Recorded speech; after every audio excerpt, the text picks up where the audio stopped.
Right everyone, how are you all doing? Welcome along back to the channel today, and we've got another Tasmanian tiger thing of interest, although Tasmanian tiger is probably not the way I should say it, because this is apparently filmed on the mainland of Australia. Now, the last time I did one of these videos I was in Africa. Not in Africa anymore, I'm back in England. It's very sad. You guys have been sending me this quite a lot. I've had a lot of people on TikTok send it me, Instagram send it me, Facebook, YouTube, Discord server. Now, for a little bit of context, the Tasmanian tiger, or the thylacine as we're going to call it for this video today, was last seen alive on the mainland of Australia about 2,000 years ago. So I don't want anyone to get confused thinking it was 1936 the last time we saw one of these. It was, but that was Tasmania. 2,000 to 3,000 years ago was the last time they were seen on the mainland. And that's quite an important bit of context. So firstly, this comes from a channel called Ambiguous World. It's got 4,000 subscribers, and this video has done 228,000 views. That is pretty impressive, I can't lie. It's a 4-minute long video. I'll link it in the description down below if you want to check out that full video, and there has been a follow-up to that one as well. So it starts us off with the footage that we're looking for, right? It's thermal imaging, and then it's negative. Something on a supposed 4 legs comes across the camera and then out of sight. Now, it's very clear in the video that it says seen for the first time in 2,000 years. They're referring to the mainland only. It doesn't talk about Tasmania. This is strictly the mainland that they're claiming is the first time in 2,000 years. So in the start of this video, it talks about where this location is, and it's apparently 50 kilometers away from the Melbourne Central Business District. And I'm pretty sure he mentions the Gondwana rainforest, and I'm pretty sure that is the northeastern side out of Melbourne Central Business District. So you can see in this footage that there's a lot of marsupial action here. That is a lot of animals in this frame, right? And just before we see this supposed thylacine come into shot, the narrator mentions that joeys will scatter if there's any sort of like predator, and he puts that down to the thylacine. In response to predators, joeys will scatter. Luckily for these joeys, this is just a juvenile mainland thylacine. Then we see this animal come across the frame, and it looks like it's limping, or as what the thylacine would have done is sort of like bound slash hop, is what it's sort of like referred to have done when it ran. So it's not like your typical sort of running gait. It's more of like a bounding sort of run. I know it sounds quite weird. I just want to pick up on something mentioned in this video. He's not calling it anything other than a thylacine. He's very, very on the nose with this thylacine walks on by this big group of like marsupials in this field, right? At no point has he left this up to imagination. This is very much, this is a thylacine. It's running across this field, and that is that. So he goes on to mention that the thylacine was supposed to have this weird gait, and it was supposed to have this like loping sort of like bounding gait, right? And in the video, the animal in question, which he's calling a thylacine, appears to have that same sort of gait. Although, when you look closer, to me, it actually looks like an animal that's injured, and it's keeping one of its legs sort of just a little bit off the ground. And for a 4-legged animal, keeping its back leg off the ground gives it this weird sort of like look to the way it runs, right? Could be similar to the way a thylacine would have moved years and years ago. So for this, there are multiple clips of this animal as it runs on by, and it doesn't look too big compared to the other marsupials that are in shot. You can see the dark spots, or what would have been the light spots on the animal through the thermal, and so you can get a good identification of its eyes and its legs. And I think it's pretty clear cut to me anyway that this isn't sort of something that's running in a weird way, because that's how it runs. This just looks like something that's injured. This looks like an animal on 4 legs with one hindered, and it's now running on 3 legs by keeping its other leg sort of like elevated a little bit. Now, this video slowed down quite a lot of times, and there's a few points where you can pause it and you can really get an indication of the leg size of this animal. To me, it doesn't look like a thylacine. It looks like a fox, and the reason is foxes have these really big sort of like leg limbs in comparison to what a thylacine used to have had, and it just looks to me, the back legs, especially the back leg, is very, very long compared to what you would expect from a thylacine. Now, the next thing we go on to is the tail, and it looks really long, it looks really stiff, and it doesn't look like it's got any fur on it. There's a few things for this. foxes do have long tails, by the way, but the thylacines were known to obviously have that big, long, sort of like thick tail and like a triangular base to it. Ultimately, through thermal, there's a few things that could happen here. Now, I've got my own bit of thermal kit. This is the Pulsar Axion XG35, lent to me by Thomas Jacks. Thank you for that. You look through these and animals don't really look the same to what you would expect to see with the naked eye. There's a few little things, and in this country, I'm actually looking around for one right now, we have grey squirrels. Now, grey squirrels, through a thermal, can look like stoats. It's weird, but ultimately, their tail doesn't show up on thermal very well. Now, I'm not sure if a squirrel is going to actually appear for me while I'm doing this to actually show it off to you, but ultimately, through thermal, which I use quite a lot, squirrels don't look like squirrels. Their tail doesn't show up as a heat signature.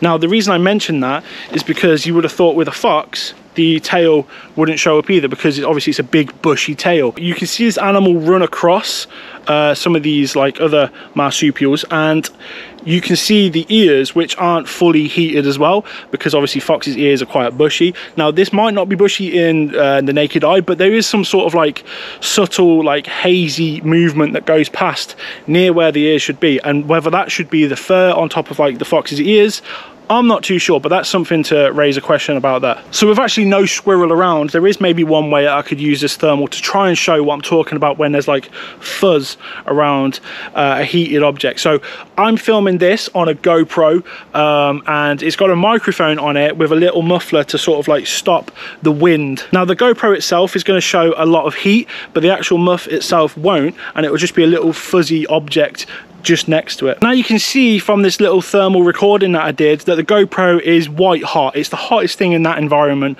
but the little microphone fuzzy thing on top of it isn't heated, and you can see it's a little fuzzy on there, and it sort of almost like disappears. And I think basically what we're seeing from this video here is actually a very similar process, and I think the ears that are passing through are actually a lot bigger than what can be made out through the thermal. And that might be the same for the tail on this animal as well. It might actually be furrier than what you can make out. It's just thermal doesn't really pick up on that sort of stuff very well. There could be a few thermal inaccuracies with this. It's not the easiest to pick up on these things. Like, it's great to sort of like show that things are there, but they aren't the most crystal clear in identifying what animals they actually are. But then there are other questions as well. Towards the end of the video, he talks about different things in terms of like, there was a guy with a gun. And then you can sort of see with the thermal, there's a building in the background. That means it's quite accessible, so there's people already there. And if there are people already there, how would they have not seen a thylacine for the last 2,000 years? Like, I don't think this place where this was filmed is as remote as what it was made out to be, right? And 50 kilometers away from the central business district of Melbourne is not a long way. And, you know, like, that's... to me is really clutching at straws. Like, a lot of people live in Melbourne, and they go hiking, walking, cycling around the areas of Melbourne, and I cannot see how that could have been mistaken in any other way over time. So the man with the gun thing, you know, it sounds obviously a bit like a conspiracy, right? But I really don't think it is. Does the Australian government know about them? Can the Australian government protect them? Can we trust the Australian government? So Melbourne's got a big like feral problem, and Australia has a big feral problem. They've got feral deer, rabbits, hare, they've got all sorts there, and even like wallabies are shot as pests as well. So there's a lot going on there, and the way that video finishes about why was the track closed on this date, and then why was there a man with a gun, I just think like that's a coincidence. I really don't think that's a government conspiracy to hide the thylacine, and I think that loses the video a lot of credibility in my eyes as well. I just think it's all a bit too conspiracyist, you know, it's just a bit too out there for me. And I don't know, I just think this guy sort of got this like backs up against the wall attitude with this sort of stuff. He seems to be a me versus the world sort of guy. I think his attitude towards it is a bit strange, and he's quite combative with this sort of stuff, right? I wasn't going to put this part in the video, but 2 years ago he got in touch with me with his first video and said, I believe this to be a thylacine and it's got stripes. I said, look, I can't tell what that is, and if I had to guess, I think it was a fox. And then his response to me was, you know what they say, you can lead a horse to water but you can't make it drink. And I thought, like, okay, I don't think it's conclusive, and I just think it was a bit It's just a bit of a weird thing to say, and I feel like you can get that vibe from his videos quite a bit. Like, he has this sort of like, well, if you don't believe this to be a thing, then you're wrong, and Jesus, like, how can you not see it, sort of thing. And I don't agree with it. But also as well, that email address he reached out to me on, he like uses other accounts to comment on his videos in support of what he's saying. So I don't think he's sort of like puts across that it's actually him commenting on his own stuff and it's in support of his video. And I don't think he's been totally honest about who he is in that, you know. Regardless though, there has been an update from him about this video, and he goes to talk about mangy foxes, and I feel like he debunks his own thing with this, right? Because he puts a video of a fox with a limp in his follow-up video, and I think that's just a nail in the coffin, you know what I mean? It's like, I don't know if people will see it that way, but like, as soon as I saw this video and I saw him talking about this fox that's limping, that was it for me. I just thought, well, that's, you've just proved it's a fox. And in this follow-up video, he talks about how in his video the animal in question is actually putting his foot down on the floor. How many times does the animal place its rear left foot on the ground in the next 15 seconds? 1, 2, 3. I don't think you can see that, and I think this is where we're delving into this problem of he's trying to make you see it his way and his way only, and there's no sort of like debate of what we're actually seeing there.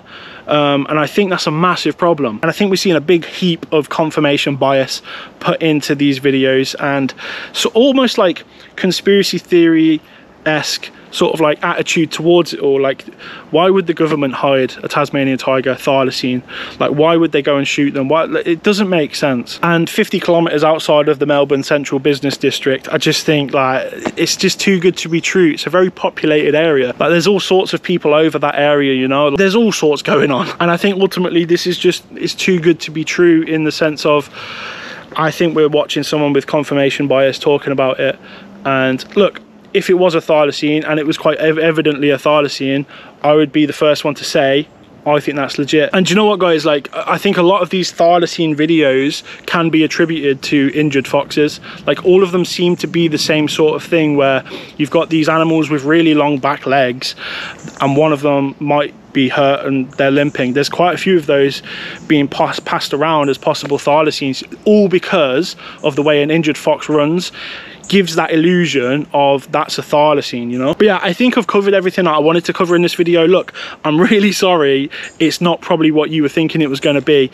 I don't think this is a thylacine on the mainland of Australia, and I'm really sorry that I have to say that. I would love for it to be true. I just don't think it is. I just think, like, with these sorts of videos, we're delving into the Neil Waters confirmation bias sort of thing, right? This is very close to a congratulations everyone, we've done it, without the congratulations everyone, we've done it part. But as always, guys, please let me know your thoughts in the comment section down below. Do you agree with what I'm saying? Do you disagree with what I'm saying? Have I missed any parts that I could probably answer in the comments?